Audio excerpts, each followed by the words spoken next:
Okay, good morning and thank you very much for joining us. I am Yorifala and I hope you had a great weekend. No, a lot happened over the weekend, but let's see. You know, we're sort of focused on the Anambra election. It's the next major one. That's the governorship election coming up on November 6th. And, you know, there have been a lot of goings on there. On the one hand, there's the whole matter of a stay-at-home order by a non-state actor, which worryingly, perhaps in some quarters, is, you know, quite frankly being taken seriously. That's on the one hand. Then the presidency has said that absolutely nothing must stop the November 6th election coming up in Anambra.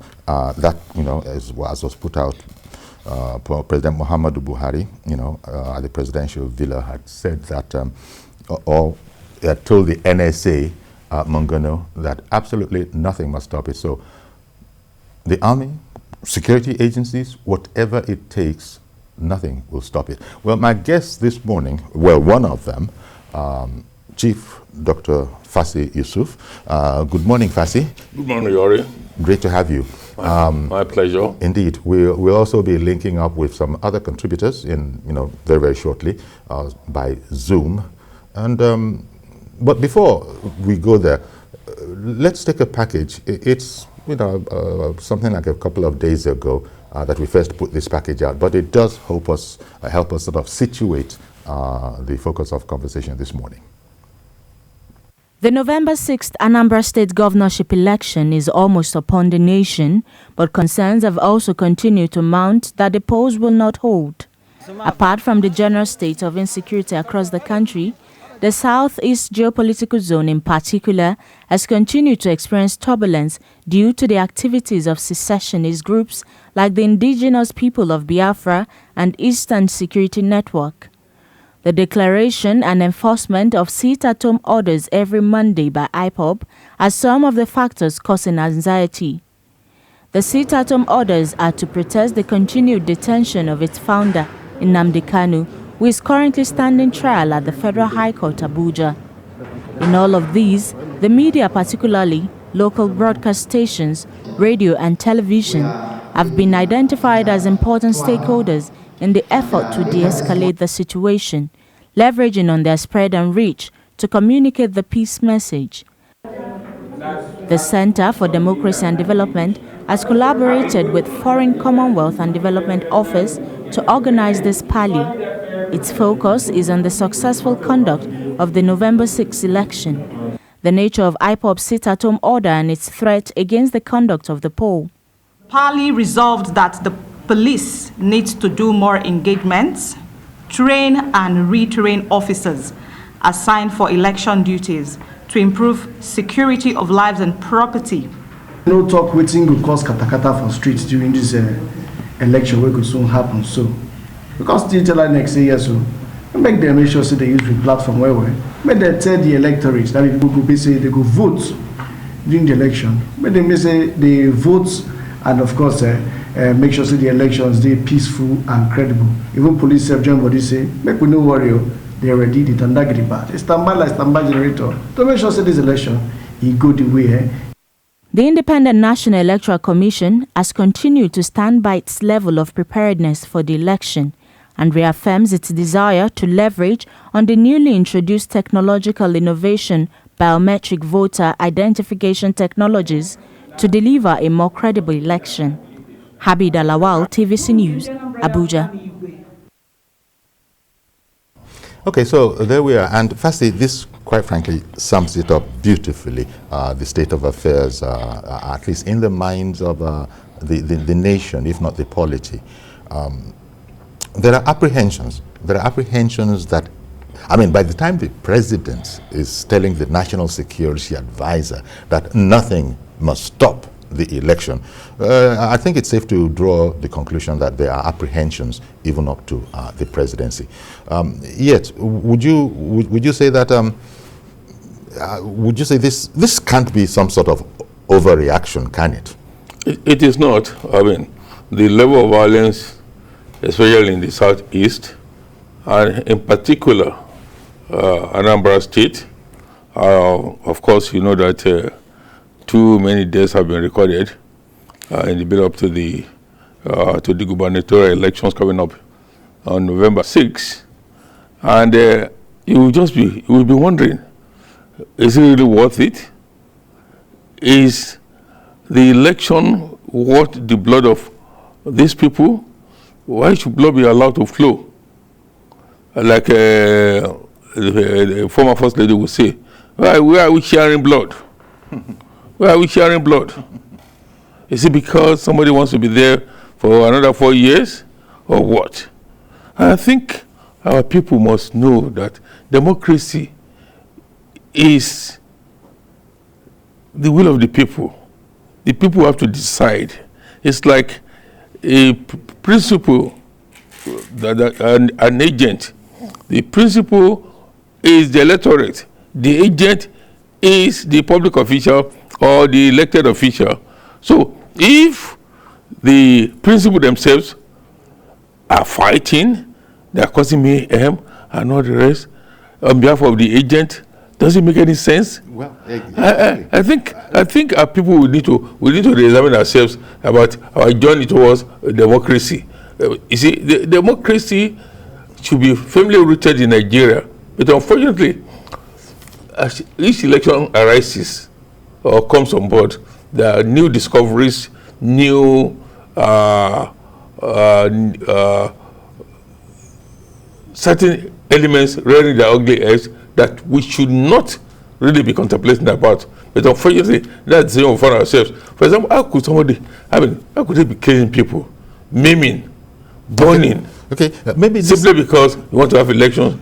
This surely has to do with, and by the way, I did say that we'll be having other guests, and I'm happy to say that we've been joined by Ken Okolugbo, a politician and public affairs analyst. Good morning, Ken. Good morning, Yori.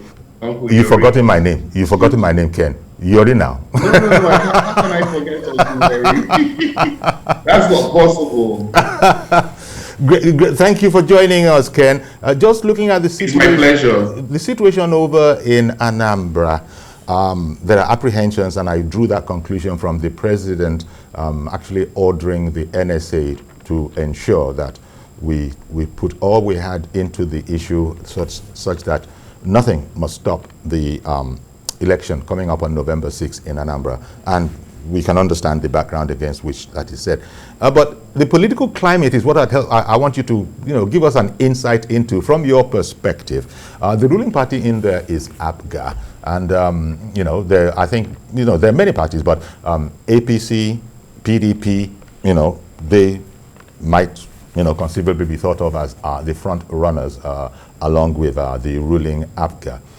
Give me your impression, because the rhetoric we've been hearing from there is anything but peaceful. We've been hearing, for instance, that this candidate, this party doesn't have a candidate, and those kind of things. Give me your impression, will you, Ken, of the political climate in Anambra.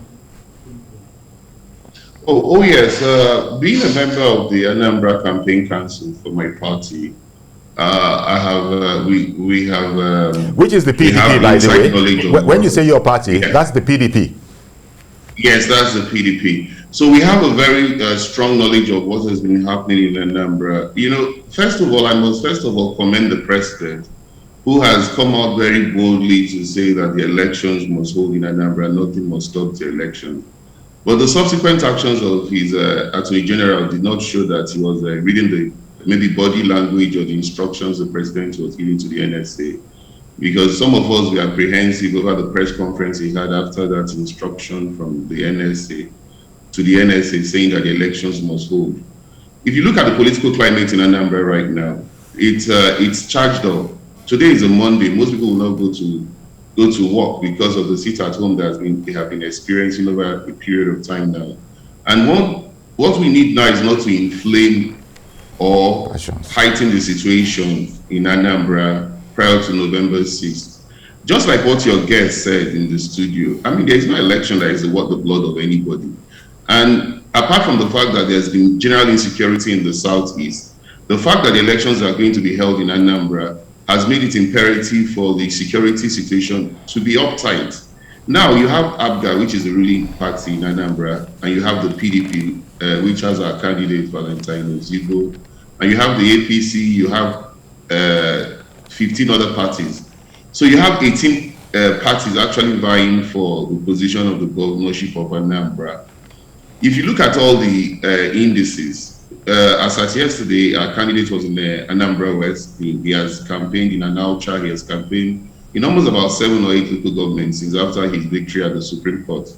And ABGA has also been campaigning, I'm aware of that. And the campaigns are such that it is now more grassroots based because of the security situation. It is rallies at the local government headquarters while we are adopting what you call the door-to-door approach. Yes. So that it becomes safer for you. Sorry for interrupting you, Ken. When you say because of the security situation, is it that, does that mean that candidates are fearful of coming in the public and campaigning, and so, I mean, discretion, they're making discretion the better part of their valor? Is that the situation there? That people can't really He's actually adopting a measure. It's not because they are fearful. I just told you that our candidate has campaigned in 8 local governments since he got his victory at the Supreme Court on Thursday. Yeah, but could I say, Ken, again, sorry, could I say, Ken, that your candidate, now that you go there, your candidate, Senator Anambra, by the way, very little has been heard from him unless you disagree with that assessment. Directly. No, but the truth is that we haven't seen Senator Anambra campaigning at all. We must be very honest about that. And that was why some of us became worried that what is the plan of the APC? Remember too that there was this controversy that led up to his candidacy where the leading leader, who I believe, one of the leading leaders, let me not say the leading leader of the APC in Anambra, Senator Ngige, kicked very much against the conduct of the primaries. It's actually not my business how the primaries of the APC went, but the fact that they are the ruling party and very little has been seen of his presence, and most of the reports that you have seen have only captured Valentine Ozibo of the PDP and Soludo of the APGA, ABGA, and the other candidates. And like you rightly know, we are operating a two-party system in Nigeria. We have just the APC and the PDP, apart from ABGA now that is the ruling party in Anambra. What we actually want is, we are hoping that the people will come out and IPOB will see reasons why they should resign their decision to say the people should sit at home as from the 5th of November if Nnamdi Kanu is not released. Nnamdi Kanu has been charged to court. The matter has been adjourned to the 10th of November. Let us allow the court processes take place. And that was why we condemned the press conference the Attorney General had a day after his arraignment, where he decided to go on media trial. Let the courts do their job. He's a chief prosecutor, and he's the one that has charged Nnamdi Kanu to court.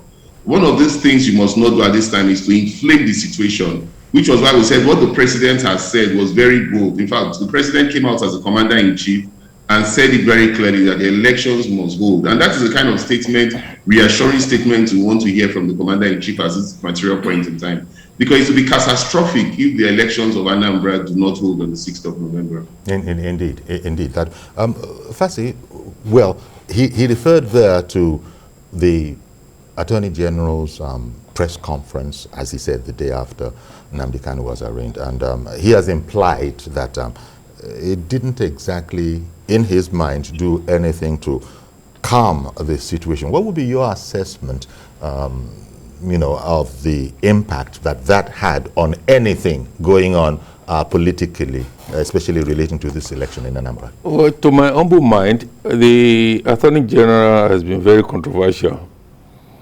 for a long time, and this is not the time for anybody, especially somebody of his own status,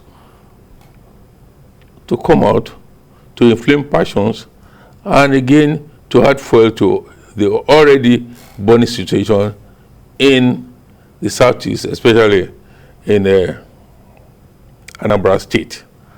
I think the Attorney General of the Federation should be more circumspect in his outburst, in his conduct, and he must know that he is the Attorney General of the Federation, not Attorney General of the APC. And again, if you have an Attorney General that is going against the declaration or the statement of the President, then it tells us that something... But he wouldn't do that intentionally. I cannot speak for him. Yeah. But the point is that it amounts to insubordination. Okay. And it amounts to a gross indiscipline on the part of the Attorney General to be going against the directive of the President, because you are sending wrong signals, and you are even emboldening the IPOB people or those people that are behind the sit-at-home directive. Yeah. Because at the end of the day, you are saying that they cannot do anything. You are saying that Kanu is the cause of all the trouble in the southeast. But this man is incarcerated. Why is he now the cause of all the trouble? And is he telling us that that's the evidence he's going to place before the court, or what? Yeah. Because as it is, and it would, as it is, the better reason would seem to suggest that is the very last thing the Attorney General would want to do. That is the problem with a media trial, because you say things that you ought not to say, and maybe because he's craving for publicity or he wants to be noticed or what, but it's causing a lot of catastrophic danger to the institution on ground. And it's something will help in INEC, because INEC now is in a state of apprehension. How do you conduct this election? How do you deliver the mandate? And again, if the election is not held, it's going to create a constitutional crisis. Mm-hmm. And I think we need to be very careful about the way some of our public officials operate. Because they've forgotten that sooner than later they will leave the office. Okay. And what legacy are they leaving? Are they trying to leave behind? And INEC, by the way, has consistently said that it doesn't have any challenges conducting this election. But I imagine that that involves the truth must be said. All other things being equal. All paribus. Yes. All things being equal. Mm-hmm. Yes. But with the way things are going, with the sit-at-home order, well, so those people behind it, and the vituperation or the statement by the Attorney General of the Federation, inflaming passions and all the rest, and I think we need to be circumspect. Okay. Good morning, Mr. George. Thank you for holding on. Good morning, Uncle Yuri. Thank you. And good morning to your guests. Yes. Uncle Yuri, this is what you get where there is no sincerity of purpose. What do I mean? The elites in the southeast and the politicians, I mean the governors and the newly elected officials, they were the ones that have been making Nnamdi Kanu's activities to fester. I think, in my view, that they've been doing it to score a political point. Maybe they think it can give them a political advantage. Now it seems to be working against them, where elections cannot hold or is difficult to hold. I don't know what they are going to say now. They haven't ever come out and said, this thing is wrong. You, this boy, stop doing this. They are not saying that. They go behind and be instigating him to as if that is what we give the a presidential ambition. Sorry to interrupt you. That assertion or allegation has been made quite frequently. But then somebody showed me a statement put out by Indigo. Ohane's Indigo, where it was shown there that, in fact, Nnamdi Kanu had been engaged and had been told that he was wrong and had been counseled to adopt different tactics. But perhaps that statement hasn't been as widespread as it needs to be. I just thought I'd add that against the backdrop of your comment. Yes, Uncle Yuri, but you also know that action speaks louder than words.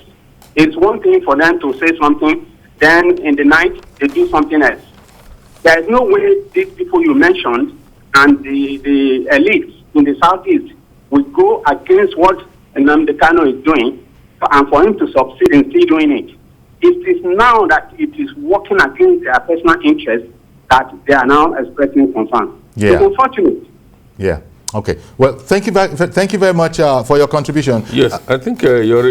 Yeah, I wanted to go to Ken, if you don't mind, and then I'll come back to you. Because I just wanted to make a point that when you talk about the indoctrination and propaganda, because over a number of months and years, the people of Southeast, the Southeasterners, have been indoctrinated to believe that yes, Biafra must be a reality.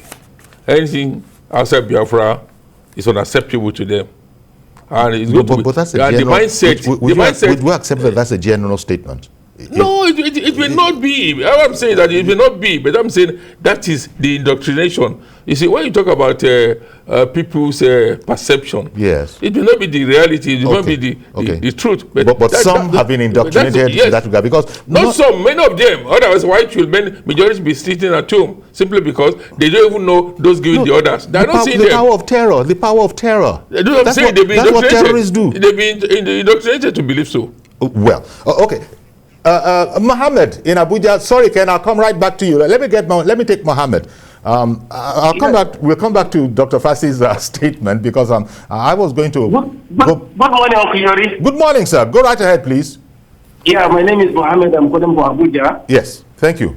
Yeah, I totally agree with Mr. George from Lagos, what he said, and all his analysis is correct. And then my own addition to that is that election in Anambra State will hold by the grace of God. By the grace of God, election in Anambra, even if it is 100 people that voted, come out and voted, a winner will be declared.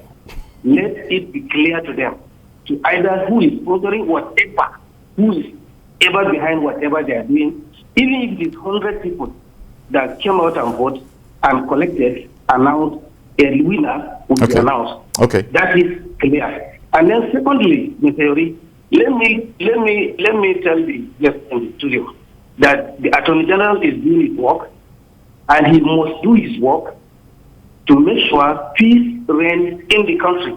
It's not for APC or PDP. Attorney General is for Nigeria. It's not backing any party.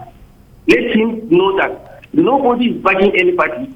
Attorney General is not backing any party. Do you recall, sir? Sorry to interrupt you, but there are those who have said that the position of the Attorney General seemed to indicate, might not be actuality, but seemed to indicate that he was being a lawyer, a judge, a jury, all at the same time, and was engaging in what effectively was a media trial. The politicians that have been doing this media trial. That is why he's answering them. What Agate is doing now, what he's saying now, he's doing the media trial too in your studio. The case is in court. Let us allow the case to go. Okay. All right. Thank you very much for your contribution. Let me go back to Ken. And, well, Dr. Fassy dropped one talking about indoctrination. And I was going to get in, so I'll get it in with you, and he might react later on that. It wasn't my understanding that every last Igbo man is indoctrinated. Not everybody. Well, not everybody. Thank you. That was the point I was seeking to make. It cannot be everybody. When I suggested that was a general kind of a statement, and that, thank you. So, Ken, did you want to comment? Because, well, Dr. Fassy Yusuf has said that, well, he didn't mean every last citizen there. But I think he implied that by and large, there was this indoctrination process. Did you have anything to say about that? I guess what he tried to say is that majority of the people are believers of the Biafran project. But that is a summary of what I understood from what he's saying. Yes, exactly. You can only read where you are popular. You can also only carry out the sit-at-home order where there is popularity of the belief. But you see, what is happening is that we have never been divided along the ethnic lines like we have been divided now. I'm now speaking from an analytical point of view. And that's because of what the government at the center has been doing.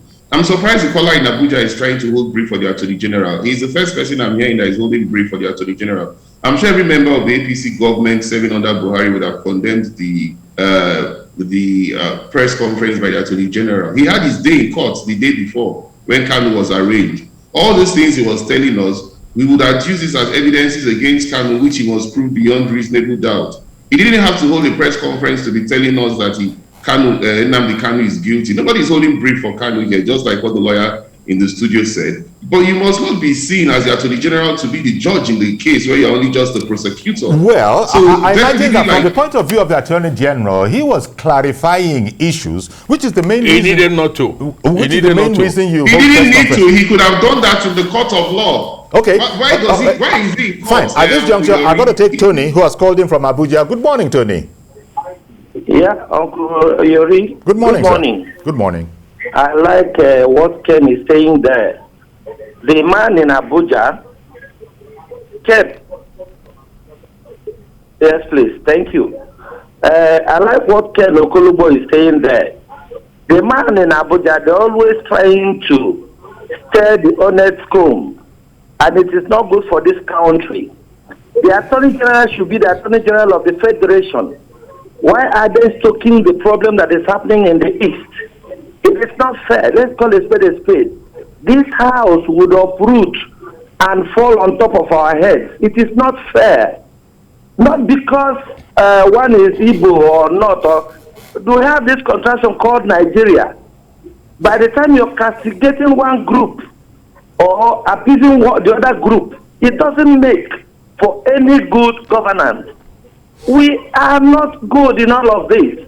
Tony, why is it that Tony, could I ask you, sorry to interrupt you, Tony, are you apprehensive about the coming election on November 6th, given the political climate on the ground, and despite the fact that the president has put his shoulder to the wheel, so to speak, and has said that nothing must stop that election? In other words, it will happen.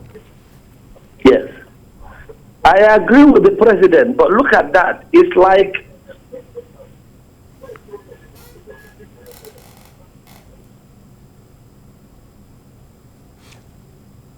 the president. This election, everybody has to go and exercise his or her franchise. But then, it is now giving an overkill to our military and other agencies, because they'll go in there and having in mind of what the president has said, it will be an overkill. So we have to tread subtly, because it's an air wind that will blow nobody any good. All right then. All these things. Why is it that we cannot come to tell these people, oh, you're quieting. Let us have a dialogue. Okay. It will make for it. Look at this the other day at the court, where journalists and even court workers are bad. It's not good for this country. Thank you very much, Tony, for calling in from Abuja. Fassy, yeah, you did. I think Yori, yes, there was an important point this last caller has made, the dialogue, the option of dialogue. I think at this point in time, it's a carrot approach I should expect the federal government to be dangling, because we have tried the stick approach, and the stick approach is not working in the southeast. Stick and carrot. What we want is the elections to hold. Yes, stick and carrot. Yes, the stick is there, but at least they should also bring out the carrot. Carrot now. They are not even bringing out the carrot at all. Remember how Yaradua dangled the carrot and how the Yaradua carrot worked in the Niger Delta. We were not able to export oil up to the OPEC quota. Our economy was gradually grinding to a halt in terms of the money we were making. Yaradua realized that it couldn't just be the stick, so he had to use the carrot approach. So why can't they use the carrot approach in the southeast at this point in time, when we can see that on Mondays and Tuesdays, business is practically shut down. Sundays are not being used as working days. What we want is the election on November 6th to hold, and I can assure you that if he holds, PDP will win that election on that day. Okay. Ken, on that note, we'll come back and continue with the conversation. You had to slip in a bit of politicking, didn't you? We'll be right back. Please stay with us, and we'll continue taking your calls as well. Welcome back. We're looking at the upcoming election, November 6th in Anambra. We have Dr. Fassy Yusuf in studio, Ken Okolugbo in Abuja remotely. And yeah, I got to go to a caller from one of the arrows, by which I mean there's Aro Diziogu, but this one is from Aro Chuku. Good morning, Mazi. Good morning, sir. Good morning again, Doctor. Good morning. You see, Anambra election is one of a time bomb that the youth should not allow to explode. If you explode, who are the sufferers? Who are the people going to suffer? It's the youth. So that is why the youth should not allow it to explode. And I'm just calling on parents. At least that marginalization, I could just keep it aside. This is an election that you have to elect credible candidates to serve as the chief executive of Anambra State. We have seen all stories in the network, both Sky News, anything you may talk into, both Fox, everything. I'm just begging to you, that is parents or the government and the elders. The elders, when I talk about the elders, religious leaders, both bishop, archbishop, name the zero overseer that is within that environment should gather around and talk to their laity. Okay. This is the only solution. All right. All right. Like one of during Cokologbo, there was a resource person either from London or from US. He said nobody has monopoly of power or nobody has monopoly of violence. So that is to say everybody should want to start through and let's conduct this election freely, transparent, and I'm just calling on the security agencies. Let them not look at what is happening every day about this and that. They should fight through. Maintain status quo. Maintain civility. That is what we should expect. Because if everybody starts exploding, it will not solve any problem. Okay, Mazi, I got to thank you for calling in. Appreciate your call.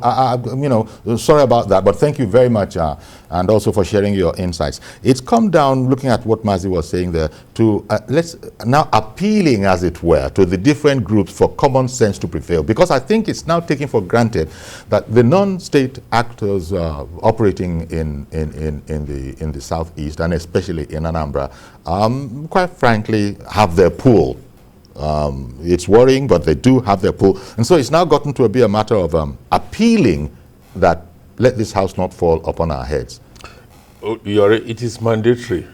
You see, ordinarily you would say that violence begets violence. But we must change the narrative. The Mosaic law should not apply. An eye for an eye. An eye for an eye should not apply. This is the time for us to put on our thinking cap to think of how do we engage our youth, especially those behind. How do we identify those behind these various orders of sit at home, don't sit at home, go out, don't go out? The various word is in every local government area of Anambra State, we have a role to play because these people, they are among them. They are not from the mass, they are not from Jupiter, but they are people of Anambra State. And even if they are not people of Anambra State, they are Southeasterners. Well, you know, Ken was saying that the people need to come out en masse in order to break this deadlock. Is that the word? But you must be able to identify the leaders of the non-state actors that are terrorizing the place, because it is terror everywhere. That those people that are you can really deal with, people that have a say, people, opinion holders, influencers, and all that. You have to engage them. And again, government should not think of using force on anybody there. When you talk about engaging, you remember you brought up the point that has been clarified now about the sort of indoctrination. Yes. Yes. So they can be de-indoctrinated. Okay. Yes. Okay. Because it's a mindset. When you talk about brainwashing, they've been brainwashed. Now they can now open up their eyes again and rewatch it for them to realize that, look, what they're doing is not in the interest of the state, neither is it in the interest of the country. Okay. Therefore, they must see reason why the election should hold and why peace should be given a chance. And to help peacefully. Akaraka in Abuja, good morning, sir. Good morning, Uncle Yeri. Thank you for calling in. I greet your grace this morning. Thank you very much. Good morning, brothers. Thank you. However, I am somehow apprehensive this morning, basically on the election that is coming up on November 6th in Anambra. However, Anambra State is my state. I'm from Ekulobia, the headquarters of Agota, which is in Anambra South. However, what baffles me over the discussion is this, because I want the election to go on in my state. I have been an advocate of that over the time. But one impression I must correct this morning is when George from Ikeja called and said that the leaders of Igbos over the time never advised against all this hula balloons of election not going to take place and things like that. Like another caller from Abuja who is defending the Attorney General of the Federation and Minister of Justice. However, for God's sake, have you forgotten, you read that somebody like Muhammadu, the then Deputy Senate President, was picking up somewhere at Germany. Was he not against that, and the leaders like in that manner? Have you forgotten in that list that the boys even listed the name of those they were going to still beat up? And they even sent signal to the southwestern part that they have started their revolution, that the people in that area should also carry it on. I remember even in the journalist hangout in your program where even my friend there, which is Babajido, who told you, them laughed over that and said that on all this that southwestern people cannot adopt that methodology. So in this, for God's sake, even on the case of like Nnamdi Kanu, even in that federal high court, I was there.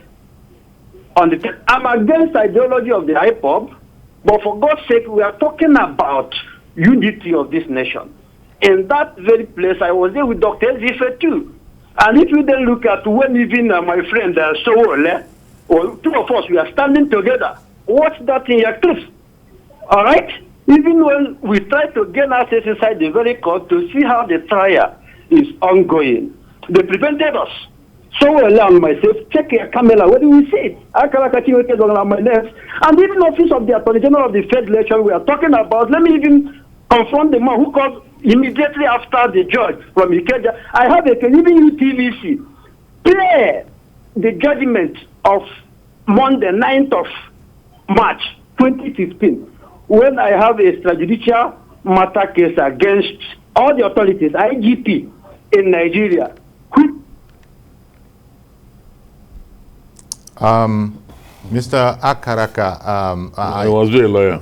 Yeah, clearly, he is a lawyer. Well, thank you for calling in, but because of time, I think, we're sorry about that. We would have really liked to hear more of what you had to say. His final submission. Yes, your final. But I think he has made the point, Ken Okolugbo, he has made the point that, and he was reacting to Mr. George calling in, saying that the elders, had not, come down forcefully enough against the non-state actors when we were speaking about it. And I had interjected that I have seen something, and you know how it has gone. But take his submission, for example, and look at the situation we have on the ground here. INEC, because to bring it back to focus about the November 6th election happening, it will happen. That's the charge of the president to all those who are concerned with it. INEC has said that it has no problems, all other things being equal, as Dr. Fassy Yusuf has said in studio. The idea that you floated about we need to find a way to deterrorize sufficient number of people to come out. Even if IPOB was going to sabotage the issue, I mean, it's a horrible analogy to use, but how many does IPOB want to kill of its own brethren, its own kinsmen? That seemed to be the idea. You were saying that if we can just get rid of the terror and get enough numbers to come out, IPOB will be sort of, checkmated. Is that the idea? Yeah. Apart from that, what I even thought, INEC actually has said they don't have any problem. Remember first, INEC is going to use the same system they used in Isoko South in Anambra. That is a bimodal system. If your card reader doesn't work with your thumbprint and it's not recognized, you use facial recognition. That is how the bimodal system works. In that case, you're not going to have incident forms in this election.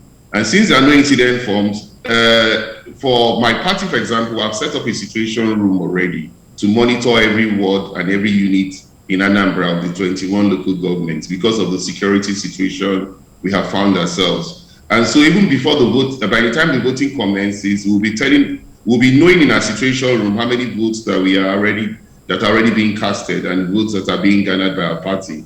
Now, don't forget that out of the 2.3 million voters that voted in 2019, about 2.33 million voters, 605,000 votes were the valid votes that were recorded. And of those 605,000 votes, I think PDP scored about 545,000, and the closest to it was the APC, which was about 33,000. Now, what we are looking for is over 605,000 people coming out that day to come and vote, so that it will beat that of 2019.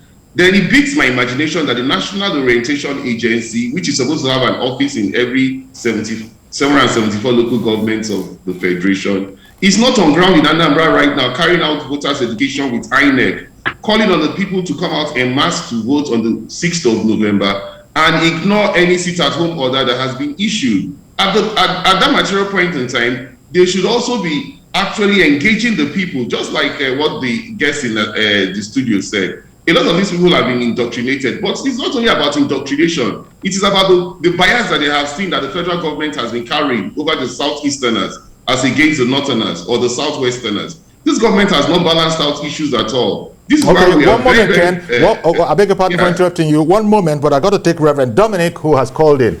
Good morning, Reverend. Good morning, Jordan. Good morning.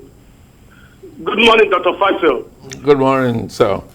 And good morning, my friend politician over there. Ken Okolugbo. Okolugbo, please, I've said this before. You are not fair to us Igbos, the genuine Igbos, the elite. If there's any elite in the Southeast, with due respect and humility, I think I'm one of them. You look at what is happening. How could George say that elites are supporting IPOB ideas? Today in the Southeast, most of us cannot go home. From the onset, we say this is wrong. Yes, we know we are marginalized, but you cannot fight injustice with injustice. Two wrongs do not make good. And most of us are in this age. If you are not supporting IPOB, you are sabotage. You'll be killed, your future will be destroyed. All businessmen in Southeast are crying irate because of IPOB. And I don't want to speak for IPOB, sir. IPOB has lost the monster they released to the Southeast. IPOB has said it several times that they will always sit at home when their leader is going to court. But because of the armed robbers and the whisperers who hijacked that movement, every month when people come out, they meet them, they kill them. Today in the Southeast, POS boys, young men doesn't work. When they call, they come and rob them. The monster they release is against them now. Okay. IPOB is someone in charge.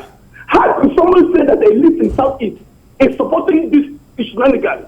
Do you know in Southeast, our blood, our God is business. And business has come to stand still. So every elite in Southeast is against this nonsense. Someone has given you an example of the former Senate president was beaten somewhere in Germany. They came to me, I went to Calabar Directive, and they came to me and said, Reverend, if you don't support us, don't come to your home. I'm from BC.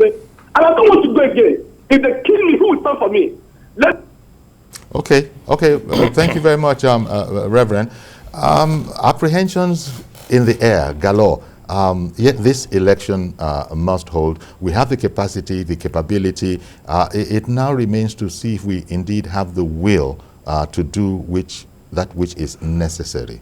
You see, the important thing is how to radicalize these young elements, these young talks in the Southeast, especially in Anambra State. Because these boys, most of them don't have anything at stake.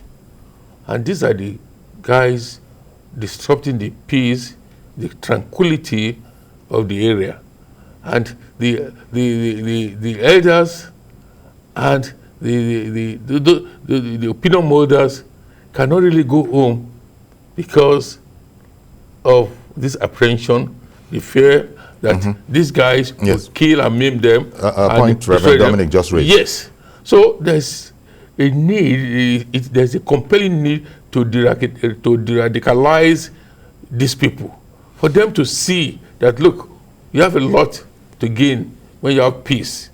And again, like he said, you cannot be treating injustice with injustice. You cannot be treating injustice with violence. Because at the end of the day, it is the economy, the socio-political economy of the area that is sovereign. Now, the goods that are produced in the southeast, as well as in Anambra, cannot be produced. The people that are doing things cannot do. Now sit at home has a lot of effect, negative effect on the economy, negative effect on the social life, negative effect on the political life. And look at how many people have been killed and maimed, and people cannot even go out to campaign. So if you are not out there to campaign and you cannot convince people as to your manifesto, yes, what you want to do, how do you expect people to make a choice? Well, in the midst of all of this, even the actors themselves, the political actors, they that have the greatest political electoral stake, their language. They don't have control over these boys. Well, but even before then, they don't have control over these boys. Even before then, I am hearing sentiments such as this party doesn't have a candidate. Ken Okolugbo will weigh in. All of that is politicking. Is to be expected because in Nigerian politics, we talk is politics of money. Okay. I don't think it's the case of saying this party doesn't have a candidate. No. I'm not saying the kind of rhetoric that's going on in there. Yes, no, but right now we have 18 candidates that have been confirmed by INEC who are going to be vying for the gubernatorial seat. That's the point I was making. Exactly. Well, the point I was trying to make is that Soludo has been confirmed by the Supreme Court. Valentine Ozigbo has been confirmed by the Supreme Court. And Iba I don't think his judgment is coming until after the elections. So he's a candidate of APC. So we have ABGA, PDP, and APC. The only problem here is that the APC candidate is not campaigning. And it is worrisome because if you are not campaigning, how do you want to win the elections? And you are the candidate of the ruling party. And that is why I'm saying that PDP is campaigning everywhere. ABGA is campaigning. But as it stands right now, with the feelers we have on ground, I am not playing politics like you always say I play here. The PDP will win that election on the 6th of November because Obiano is not even on the ballot. And Obiano has not raised the bar, especially in terms of infrastructural development and the security situation. Like the guest in Lagos is saying, this indoctrination you're talking about, the state governors have a lot to do to escalate the situation. But the state governors are seemingly helpless. And when you are the chief security officer and you are the governor of your state, and you are in charge of the local government, and you cannot send a message to start de-radicalizing the situation, you find the situation we actually have found ourselves. So we should not be heaping only this insecurity on the federal government, so to say. Okay. The governors also have a role to play, which Obiano has failed in his own role, in my opinion. Well, Ken, thank you very much. Sir Ken Okolugbo, Public Affairs Analyst, operating out of Abuja right now. But as he said, he's also the campaign, he's of the campaign committee of his political party in Anambra. So he has a very strong interest in the matter. Thank you very much, Ken, for making time for us this morning. It's my pleasure. All right then. So, it's just round the corner. The ground from outside might not be level, but perhaps that's just being fearful. With the National Security Advisor having the charge to do all that he can to make sure it happens, that speaks directly to those who are intending to try and cause mayhem. That is the aspect of quelling trouble. But then, is there any way we can nip trouble in the bud? Is there any way we negotiation? Is there any way we can shoot trouble? Persuasion? We need people who are trouble shooters. Okay. I get what you're saying.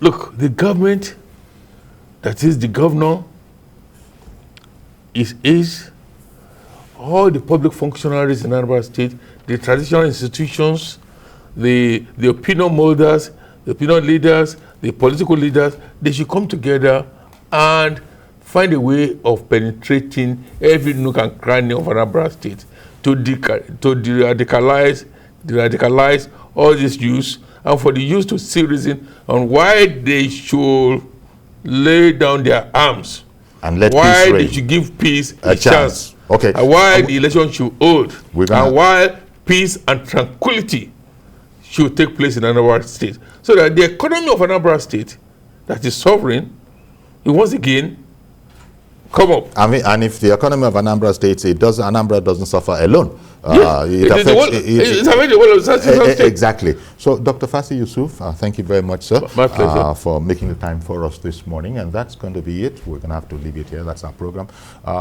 Do please join us tomorrow for a fresh edition. I am Yori Folari. Bye-bye for now.